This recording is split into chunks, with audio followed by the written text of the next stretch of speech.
السلام علیکم جناب، خیریت سے ہیں؟ ٹھیک ہے؟ افغانستان کی صورتحال اور مڈل ایسٹ کے اندر کی صورتحال جو ہے اس کے اوپر بات کریں گے۔ اس وقت میں جنگ بندی جس نوعیت کی ہوئی ہے، ابھی یہ قبل از وقت ہے کہنا کہ جنگ بندی ہو گئی ہے، لیکن اس بات سے یہ پتہ لگتا ہے کہ اسرائیل امریکہ انتہائی پریشان ہے، مڈل ایسٹ کے ممالک انتہائی پریشان ہیں، ان کو سمجھ نہیں آ رہی کہ ہم کس طرف جائیں۔ پاکستان کی ڈپلومیسی اس وقت میں ایکسیلنٹ رہی ہے پوری دنیا کے اندر۔ افغانستان کے اوپر بھی بات کریں گے کہ افغانستان میں ایسا کیا ہوا ہے، بلکہ بات وہیں سے شروع کرتے ہیں۔ تقریباً آج سے ایک ہفتہ پہلے میں نے ایک بتایا کہ ملاقات ہوئی، اس میں اٹالین جو پولیٹیکل جو لوگ ہیں ان سے تھوڑی سی بات ہوئی، تو وہ بڑی معلومات رکھتے ہیں، تو انہوں نے ڈسکشن میں یہ بات کی، مجھے مخاطب کر کے نہیں کہی لیکن میں وہاں پر موجود تھا، کہ اس ریجن میں جو کچھ ہو رہا ہے پاکستان یہ طاقت رکھتا ہے کہ یہاں کے پولیٹیکل اور یہ جو جنگی معاملات ہیں اس کے اندر اپنا رول پلے کرے اور اس معاملات کو روکے۔ اب یورپ کے اندر بیٹھ کے اگر کوئی اس طریقے کی سوچ رکھتا ہے تو وہ کیوں رکھتا ہے، اس کے اوپر ہلکا سا بات کرتے ہیں، اور آج وہ بات جو انسان ثابت بھی ہوئی۔ تو 5-6 دن پہلے کی یہ بات ہے، ولاگ پر موجود ہے، میں نے اس کا ذکر کیا۔ وجہ یہ ہے کہ گورے اس بات کو کہتے ہیں کہ دو سپر پاورز جس طریقے سے افغانستان میں انٹر ہوئیں اور ان کا وہاں پر فال ہوا، کمزور ہو گئیں، لاغر ہو گئیں، نکلیں، یا دوسری جو ہے امریکہ اور یورپ 56 ممالک مل کے انٹر ہوتے ہیں افغانستان میں، ٹریلینز آف ڈالر خرچ کرتے ہیں اور حاصل وصول کچھ نہیں۔ لیکن آج پاکستان کو وہ یہ دیکھ رہے ہیں کہ ایک چھوٹی سی طاقت، ایک چھوٹی سی مائٹ جو ان سی ہے نا افغانستان کے اندر، وہ جو کچھ رزلٹ 5-5 سال 10-10 سال میں نہیں لے سکے سپر پاورز، وہ پاکستان جو ان سے نا چند مہینوں کے اندر لے رہا ہے، اور جس طریقے سے پھینٹی لگا رہا ہے، اور ان کو مسلسل بتایا جا رہا ہے کہ آپ کی ٹاپ افغانستان کی ٹاپ لیڈرشپ اس جگہ پر موجود ہے، اور پاکستان خود بتاتا ہے کہ ہم ریسٹین کا مظاہرہ کر رہے ہیں، یعنی کہ بھگا بھگا کے مار رہا ہے، مار بھی بڑے برے طریقے سے رہا ہے۔ اب اگلی بات پہ آ جاتے ہیں کہ اور یہ ہو کیا رہا۔ انہی جو اسی جو میٹنگ کے اندر یہ بات ہو رہی تھی کہ پاکستان کیوں کردار ادا کر سکتا ہے۔ پاکستان نے اپنی مائٹ دکھائی ہے۔ 5 اور 6 کی رات مئی انڈیا پاکستان پر حملہ آور ہوتا ہے، بہانہ جو بھی بناتا ہے، پلوامہ اقوامہ جو بھی یہ بناتے ہیں، خود ہی لوگوں کو مار کے خود ہی جو انسان یہ بہانے بناتے ہیں، پھر پاکستان کے اوپر یہ اٹیک کرتے ہیں مدرسوں پہ۔ براموس یعنی کہ برما پتر ماسکو کا جو ملا کر یہ جو براموس میزائل ہے، ان سے ہٹ کرتے ہیں، بڑے ایکوریٹسی کے ساتھ ہوتے ہیں، اور پاکستان اس کو واچ کرتا ہے، کچھ نہیں کر پاتا، پھر اس کے بعد ریسٹین کا مظاہرہ کرتا ہے، ڈرونز ایک دوسرے کی طرف چل پڑتے ہیں۔ پھر 9 اور 10 کی رات کو افغانستان انڈیا جو ہے پاکستان پر پھر ایک دفعہ اٹیک کرتا ہے، اور اس دفعہ وہ آرمی انسٹالیشنز پر کرتا ہے۔ نور خان ایئر بیس ہٹ ہوتی ہے اور دیگر ایئر بیسز ہٹ ہوتی ہیں، ہم تفصیل میں جانے کی ضرورت نہیں، لیکن اس رات کو ایک کام ہوتا ہے۔ اس رات کو جب انڈیا پاکستان پر اٹیک کرتا ہے، تو پاکستان کی جب شام ہو رہی تھی، شام کا وقت ہو رہا تھا، تو اس وقت میں مور دین 1000 لوگوں کو اس بات کا پتا تھا کہ آج پاکستان کے اوپر انڈیا اٹیک کرے گا۔ بڑے بڑے جرنلسٹ سب پہنچ گئے تھے، ٹی وی سٹیشنز، ہمیں بھی میسج آ گیا تھا، تو یعنی کہ چیدہ چیدہ لوگوں کو پتا تھا انڈین تیاری کتنی ہے، یہ بھی پتا تھا۔ پھر وہ براموس ہٹ کرتا ہے، ان میں سے کچھ براموس کو انٹرسیپٹ کر کے اور ان کو افغانستان پہنچایا جاتا ہے، کچھ کو انٹرسیپٹ کرتے ہیں اور ان کو قابو کر کے انڈیا کے اندر ہی گرایا جاتا ہے، اور اپنے کنٹرول میں کر کے پورے طریقے سے گرایا جاتا ہے، اور ویرانے میں گرایا جاتا ہے، اور پہلے سے بتایا جاتا ہے کہ یہ جگہ ہے جہاں پہ ہم گرانے لگے ہیں۔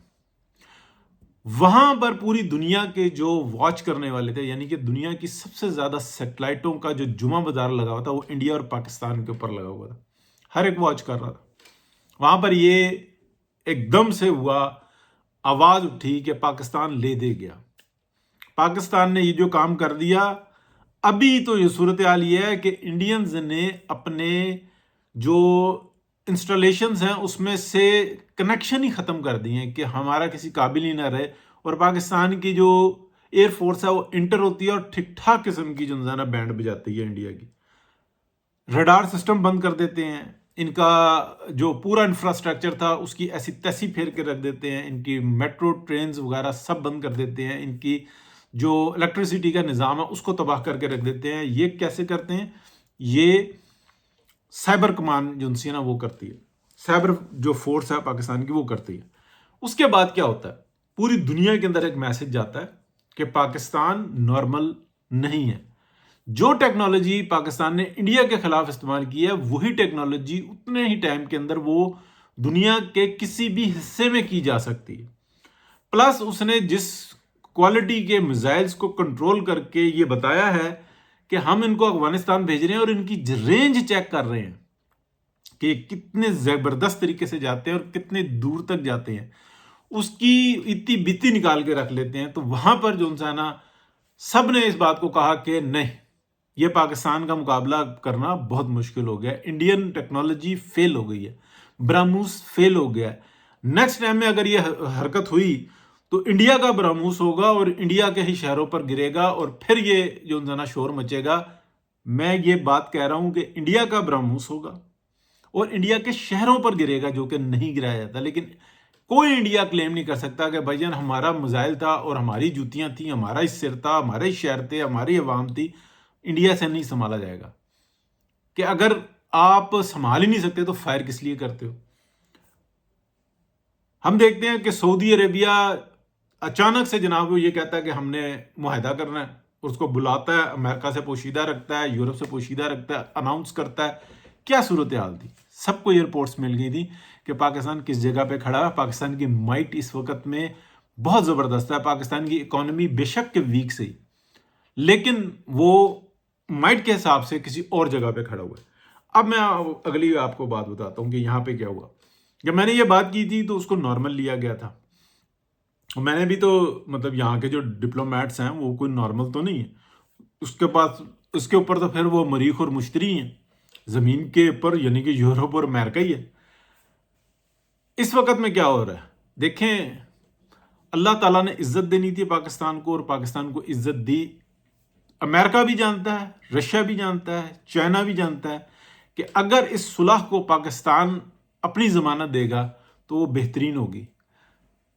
ایران کے لیے دو چیزیں امپورٹنٹ ہیں، ایک ایران کی اس سارے معاملے سے جان چھوٹے اور اس کے اوپر سے پابندیاں ختم ہوں، اور پاکستان جو انسان اس کا ضامن بنے، یعنی کہ جو تیل کی سپلائی ہے اس کے لیے صرف ایران کا سمندر نہیں بلکہ پاکستان کا راستہ بھی استعمال ہو، اور وہ چائنا کی سپلائی کے لیے ہو، اور اگر چاہیں تو وہ انڈیا کی سپلائی کے لیے بھی ہو، یعنی کہ بہترین ایک راستہ چاہیے۔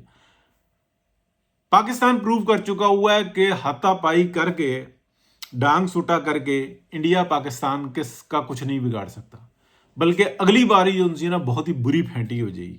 سب نے بتا دیا ان کو، ہاں وہ میڈیا پہ جو مرضی باتیں کرتے ہوئے رہے، یہی صورتحال ہے۔ تو میں آپ کو یعنی کہ اس ساری کہانی کا یہ بتا رہا ہوں کہ ساری جو ذمہ داری اللہ پاک کے کرم اور اس کے فضل کی وجہ سے، اور پاکستان کی حکومت جو اس وقت میں پاکستان کو ریسکیو کر رہی ہے، یہ ریسکیو گورنمنٹ ہے پاکستان کی جو پاکستان کو ریسکیو کر رہی ہے۔ بہت سارے ایسے معاملات ہیں جس پہ ہم تفصیل میں جائیں گے تو آورز چاہیے اس پر بات کرنے کے لیے۔ تو آپ اس بات کو سمجھیں کہ یہ اللہ پاک نے عزت دی ہے۔ بہت سارے لوگ کہتے ہیں یہ مانگ لے وہ کر لے، پاکستان دنیا کا ٹریلینز آف ڈالر کا کام کر رہا ہے، پاکستان اپنی جگہ بنا رہا ہے۔ مائٹ ایک علیحدہ چیز ہے، اکانومی ایک علیحدہ چیز ہے، سوشل ایک علیحدہ چیز ہے، تو پاکستان بہترین طریقے سے چل رہا ہے۔ ہاں کیا سازشیں ختم ہوئی؟ نہیں، سازشیں نہیں ختم ہوئی، سازشیں چل رہی ہیں۔ ایک مائنڈ سیٹ اور یہ جو ایک وار اکانومی ہوتی ہے اور فتنہ فساد کے اندر سے جو پیسہ کمانے کا پاکستان کے اندر بھی ماحول ہے، یہی ایران کے اندر بھی ہے، یہی عراق کے اندر بھی تھا، اور یہی پورے مڈل ایسٹ کے اندر بھی ہے۔ لیکن وہاں پہ تھوڑا سا کنٹرول ہے، پاکستان میں تھوڑا سا زیادہ ہے، اس کے اوپر بھی توجہ دینی ہوگی۔ اور یہ بزنسز جو ان سے ہیں نا، ڈپارٹمنٹس، اور ہر جگہ پہ عزت اپنے پلڑے میں ڈال لینا، یہ بھی جو ہے نا بعض ٹائم نقصان دہ ہوتا ہے۔ اس کے اوپر ہم بہت بات کرتے رہے ہیں، یہ وقت نہیں ہے اس پر بات کرنے کی۔ تو الحمدللہ جی پاکستان بہترین طریقے سے چل رہا ہے۔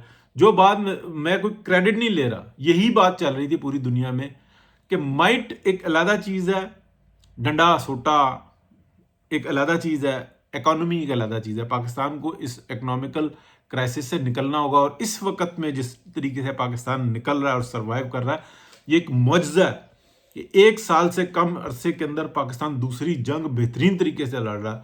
اور جو دوسری جنگ لڑ رہا ہے، وہیں پر میں نے آپ کو یہ سٹارٹنگ میں بتایا تھا کہ اٹالین یعنی کہ یورپین وہ یہ بات کر رہا تھا کہ جب 2 سپر طاقتیں اس افغانستان میں گھسی تھی تو وہ کامیابی جو پاکستان نے چند ماہ کے اندر حاصل کی ہے، وہ کامیابی وہ 5-5 سال میں حاصل نہیں کر سکے تھے.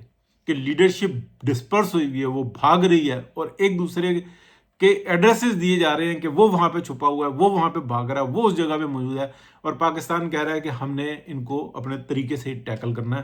میں نے آپ کو کئی دفعہ اپنے ولاگز میں بتایا کہ 10 ٹیئرز ہیں، پہلی اور دوسری کو نہیں چھیڑ رہے، دوسری میں سے کچھ ایک کو چھیڑا ہے، باقی 3rd اور 4th اور 5th اور 6th ٹیئر کو جو نا ختم کر رہے ہیں. کیونکہ ایک امبریلا ہوتی ہے، جیسے ٹاپ لیڈرشپ کو ختم کرتے ہیں، ایک اس سے بہتر، یعنی کہ وہ بے شک نیگیٹو ہو یا پازیٹیو ہو، اس سے بہتر آتا ہے اور بڑا انرجیٹک ہوتا ہے. پھر اس نے شادیاں بھی کرنی ہوتی ہیں، پھر اس نے مال بھی لوٹنا ہوتا ہے، وہ بڑے اچھے طریقے سے آرگنائز کرتا ہے. وہ نیگیٹو میں ہو یا پازیٹیو میں ہو. تو افغانستان میں تو یہ ذرا سلسلہ زیادہ ہے. تو یہ ہمیں گھٹیا باتیں کرنی اس لیے پڑ رہی ہیں کہ کسی کو شرم نہیں آئی کہ ہمارے کردار کیا ہیں اور دنیا ہمارے پر کیسے تھو کرتی ہے، اور ہم آخرت کا نام لے کے اور اس دنیا کے اندر جو انسان ہے کس طریقے سے ذلیل ہو رہے ہیں. پیسے کے پیچھے ہم لوگوں نے اپنی حالت کیا بنا دی ہے. بہت شکریہ جی، اللہ حافظ.